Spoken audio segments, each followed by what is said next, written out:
Hi, my name's Bill Mason from Mason & Mason. I'm a real estate attorney in Garden City, New York, and this is real estate from an attorney's perspective.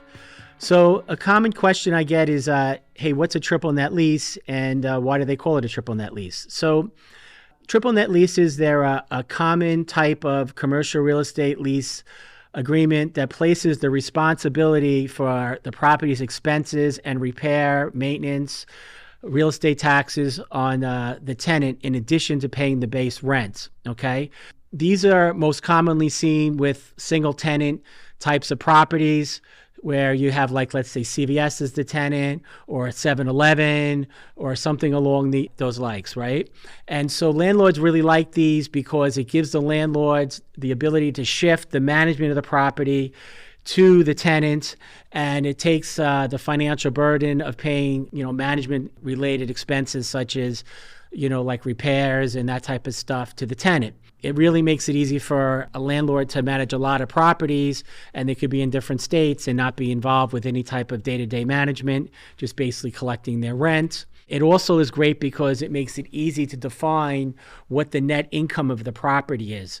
You'll see that many of these types of CVS properties or 7-Eleven properties or single tenant properties that are triple net leases are basically they sell off of the cap rate, right? What happens is that landlords will just say, hey, I'll buy the CVS, and they'll base it off of, like, let's say a 6% cap rate. The cap rate is basically a determination of, what the net operating income is, and it's easy to calculate that because you don't have any expenses other than the rent, right?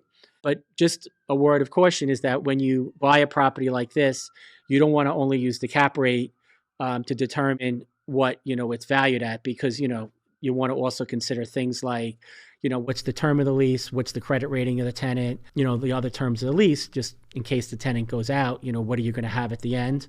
And also the market value of the rent. Is it fair? You don't want to buy an inflated market value. Triple net leases are things we deal with all the time. We do a lot of 7-Eleven and CVS deals and those types of deals in our practice. Something we're very familiar with. And if you ever want to discuss it, we would love to hear from you. My number is 516-739-3090, and I'm always available for phone call. I appreciate you taking the time to watch today, and this is real estate from an attorney's perspective. Thanks very much.